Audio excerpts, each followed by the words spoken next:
வணக்கம். பாக்யலட்சுமி சீரியல்ல பாக்யா சந்தோஷமா காப்பி போட்டு ஆசையா உட்காந்து குடிச்சிக்கிட்டு இருக்காங்க. இந்த நேரத்துல மயு வராங்க. வாம்மான்ட்டு உட்கார வச்சு அவங்களுக்கு சாப்பிட்றதுக்கு ஸ்நாக்ஸ் குடுக்குறாங்க. அவங்க சாப்பிட்டுக்கிட்டே சொல்றாங்க, "நான் அம்மாவுக்காக சாப்பாடு எடுத்துட்டு வந்தேன்னிட்டு."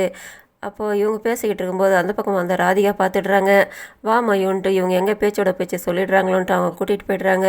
நான் ஹோட்டலுக்கு கிளம்புறாத்தேன்னுட்டு பாக்யா வந்துட்டு அவங்க மாமியார்கிட்ட சொல்லிட்டு இருக்கும்போது அந்த இடத்துல எழில் அமிர்தா குழந்தையோட வராங்க. என்னோடய ஃப்ரெண்டு கல்யாணத்துக்கு போகிறோம், வாங்க பாட்டி போயிட்டு வரலான்ட்டு அவங்க அமைதியாக உட்காந்துக்கிட்டு இருக்காங்க.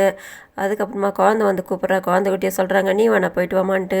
நீங்களே வாங்க பாட்டி போகலான்ட்டு. ஏன்டா நான் சொல்லிக்கிட்டு இருக்கேன், நான் சொல்ல பேச்சு நீ கேட்க மாட்டேன், நீ சொன்னால் கூப்பிட்டாக்கா நான் வரணுமாடா, உன்னோட குழந்தையா இருக்கலாம், இப்போ உன்னை அப்பான்னு கூப்பிடலாம், ஆனால் அது உன்னோட சொந்த குழந்தையாகாது, அதனால் நீ குழந்தைய பெற்றுக்கிட்டான்னு சொல்கிறாங்க. ஏன் பாட்டி நீ அதே பேசிக்கிட்டு இருக்கேன்றாங்க.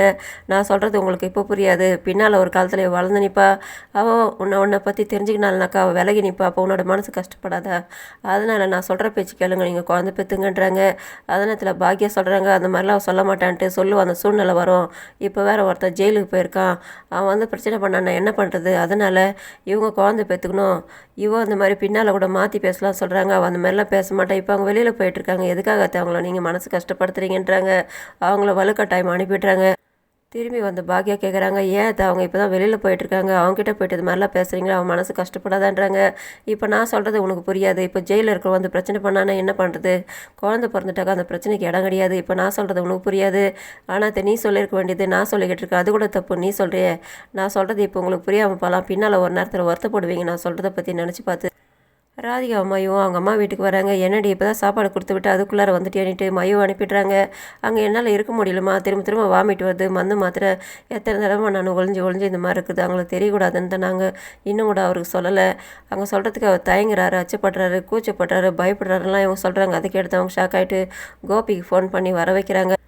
வாங்க மாப்பிள்ள, உங்கள் வீட்டில் போய்ட்டு இந்த விஷயத்த சொல்லலான்ட்டு அதை கேட்டு அவர் ஷாக்காக வராரு. வேணாத்த நானும் நேரம் பார்த்து சொல்லிடுறேன்ட்டு, நீங்கள் லேட் பண்ணிட்டு இருந்தா எப்படி, ஒவ்வொரு நேரத்துமே எங்கள் பொண்ணு நாங்கள் கஷ்டப்பட்டுக்கிட்டு இருக்கணுமா, தெரியாமல் எத்தனை நாள் சாப்பிட முடியும், பயந்துக்கணும், வாமிட் பண்ண முடியும், ஒவ்வொரு தடவை அவள் கஷ்டப்படுறது எனக்கு கஷ்டமாக இருக்குது, நான் வந்து வீட்டில் சொல்லிட்டோம்னாக்கா சரியாக போயிடும், பிரச்சனை தீர்ந்துடும் அப்படின்னு சொல்கிறாங்க.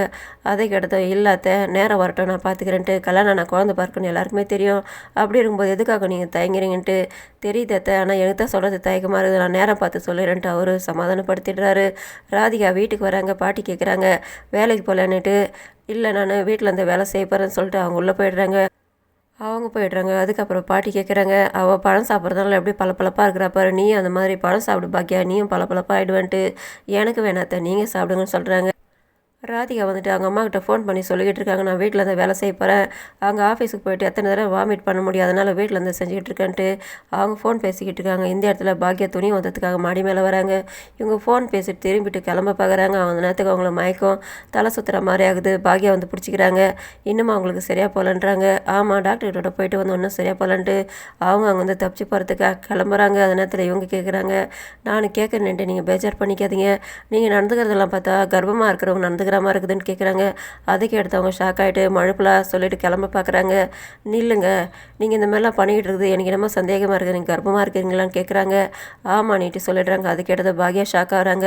எனக்கு எப்படி சொல்கிறதுன்னு தயக்கமாக இருந்தது, டாக்டர்கிட்ட விட போனோம், அவங்க ஆமான்னு சொல்லிட்டாங்க, இந்த மாதிரி நான் கூட எதிர்பார்க்கல, எங்களுக்கே ஒரு மாதிரியாக தருகுதுன்ட்டு அவங்க இவங்களுக்கு சொல்லிட்டு போயிடுறாங்க அவங்க பாட்டுக்கு. ஆனால் அது கேட்டதை பாக்யா தலைமையில் இடி விழுந்த மாதிரி ஷாக் ஆகிடுறாங்க. இதோட முடியுது. நன்றி, வணக்கம்.